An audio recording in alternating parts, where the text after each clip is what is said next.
Hello everyone, issue number 16 is finally here, and holy crap, buckle up, because this issue, like the entire series, takes us for a really cool ride.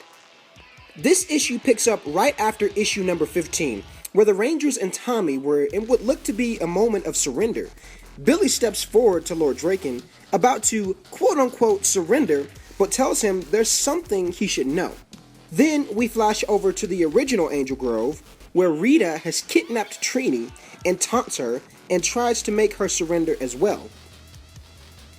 Flashing back over to Billy in the alternate timeline, Billy has learned exactly how Lord Drakkon has created his fused powers within the Morphin grid. Trini then says that Lord Drakkon basically did them a favor without realizing it. Flashing over to the original Angel Grove, Trini yells, "We'll never surrender," as she fights off Rita and her squad. Switching back over quickly to the alternate timeline, Trini activates Billy's Morpher right in front of Lord Drakkon, which causes his powers and his entire army's powers to fade away. Back to the original Angel Grove, Trini has now put on the armor of the Black Dragon, as she reprogrammed its mechanics and now destroys Rita's team of Goldars and held her hostage. Rita yells to Finster to grow whatever monster or putty they have and send it after Trini. Trini then grabs Billy's power coin and notifies the other Rangers. She then uses the Black Dragon suit to energize the power coin, which enables the team to finally use the Triceratops Zord and finally bring out the Megazord. In this process, the Rangers get their powers back and no longer are sporting the green team look, and then they form the Megazord. Rita taunts Trini and tells her that what she did had no value, and she has destroyed Zordon's team thousands of years ago and will do it again. Trini then challenges Rita to a one-on-one fight. Rita then says, "Another time," and promises this to Trini. This will be interesting to keep a look out for down the road as we continue to read the issues. I wonder if we'll actually see that duel between Rita and Trini actually happen. So that's a possibility. The Rangers destroy the clone Goldars, and one of the clones talk trash to the original Goldar, and he then becomes infuriated and jams his sword right through the clone's torso. Yikes! Don't get on Goldar's bad side. The Rangers have officially defeated all the clone Goldars, and Trini then calls the team quickly to meet to the command center. She notices the Black Dragon sensors picked up a huge energy surge from the Morphin grid, and it came from the Triceratops coin in the Black Dragon's world. The Rangers assume wisely that it's Billy, and Trini then explains they can use the Black Dragon itself to essentially pry open a portal. Back over to the alternate timeline, Lord Drakkon has lost his powers, and now it's time for Tommy to go head-to-head with evil older Tommy. Tommy then tells Lord Drakkon it's his turn to surrender. Then the Mastodon sentry fires from a tank, and all war begins. Billy, Trini, and Zack join in on the fight, and then we see Lord Drakkon and Tommy face-to-face dueling.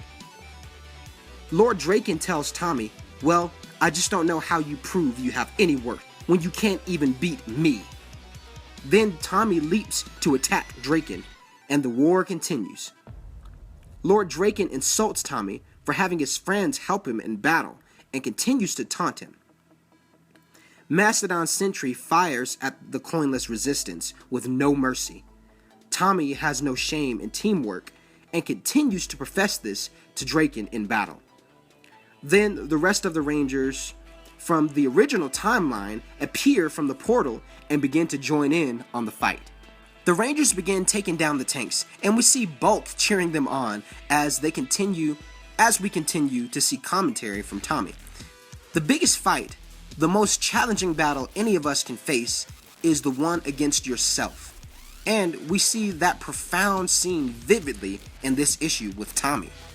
Lord Drakkon tells Tommy he is a fool for having faith in his friends, and they will be his downfall, especially when he needs them most. Drakkon then goes on to say the only people we can rely on are ourselves. Tommy then responds saying, "Well, that's a really depressing outlook on life, and I should add, clearly not the winning argument today." Lord Drakkon then says, maybe not, but it's only one day. Then Drakkon jumps off the cliff and Tommy yells, no! The battle seems to be over. And we then see Scorpina telling everyone on the Sentry side to retreat. Then Trini and Zack get to talk to their alternate selves. Trini hugs Billy and is so glad to see that he's safe. Zack, talking to his older self, has so many questions. And the older Zack told young Zack they've watched way too many time travel movies to know that this probably isn't a good idea talking about things within the timeline. Then, older Zack does, however, give him one piece of advice.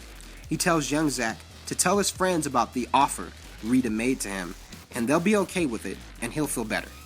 And if you guys don't know what that was, a few issues back, Rita Repulsa made an offer to Zack to join her, and he was actually going to be Rita's Green Ranger. Ultimately, Zack turned Rita down and her offer and the power that she was offering him. But he stayed loyal to his friends. So look back on some of those issues to make clarity of that. Trini then notifies the team that the Black Dragon is almost fully burnt out and they need to leave quickly or else they will never be able to return home. Older Zack tells young Jason and Kim it's so good to see them both again. We know in this alternate timeline, Jason and Kim were killed off in battle. So the emotion and heartfelt moment Zack has here is definitely understood. Alternate Trini tells Billy it was a pleasure getting to know him again, and Billy thanked her for everything. The young team of 6 along with Saba take off to the original timeline, and it seems somehow Lord Drakkon is being teleported elsewhere as well. The Rangers are back in Angel Grove and currently in a broken command center, but the fight is over for now, and everyone is home. Saba notifies the Rangers that Zordon is alive, and once a proper stasis tube is rebuilt, Saba can redirect him back. The team rejoices over this good news, and now the next mission is to rebuild the command center. And it will be lots of work, but they will do it together. We then see Tommy returning home to his mom, and we see Tommy's commentary and images of the team just being the teens that they are. And then we see Bulk and Skull interviewing Tommy, which explains the commentary. Tommy wraps up his commentary by saying, "There's always hope," which I have to say is definitely the theme of this issue and the heart of the Power Rangers story. Tommy then takes off with the rest of the Rangers, and then we see Lord Drakkon on the ground in the middle of nowhere, what looks to be like a mountainous area, and he's bleeding and injured. He asks, "Where am I?" Then he is surrounded by helicopters and what seems to be the US Army / soldiers. To be continued. Guys, as you continue to read, you see the adventures of Squat and Babu as they typically have that little comedic few page comic after the original Mighty Morphin Power Ranger issue. So definitely be able to check that out. Really light and fun, a little something extra to have after you read this issue. But man, holy crap. I say this every time, guys, and I mean it. I enjoy what Boom Studios is doing with these comics and the story direction that they have. You definitely feel the heart. You definitely feel I don't want to say necessarily it's a darker tone, but it's a more serious tone. But it's still Power Rangers, and that's what I like. And that's ultimately too what I liked about the new movie is, it was this new direction. It had more of a serious tone, but it was still Power Rangers, and that's what I like what they're doing with this comic. And there's so much to think about, especially like with Lord Drakkon. Where was he teleported? Is he in an alternate timeline outside of his own and the Rangers that we know? Will we see another alternate universe? I don't know. And maybe he's in their Angel Grove and they don't know. So we'll just have to continue to wait and read. I'm so glad that this issue came out, and I'm so glad that I'm able to share it with you guys. What did you guys think? Especially after watching my graphic novel and my review of this comic. What did you guys think? What are you most excited for? What are your predictions for the next issue, and some things that you may have picked up and other little Easter eggs that I possibly overlooked? Let me know you guys' thoughts in the comments. I can't wait to hear from you, and I cannot wait for the next issue to come out so we can talk more about that and geek out together, guys. Thank you so much for tuning in.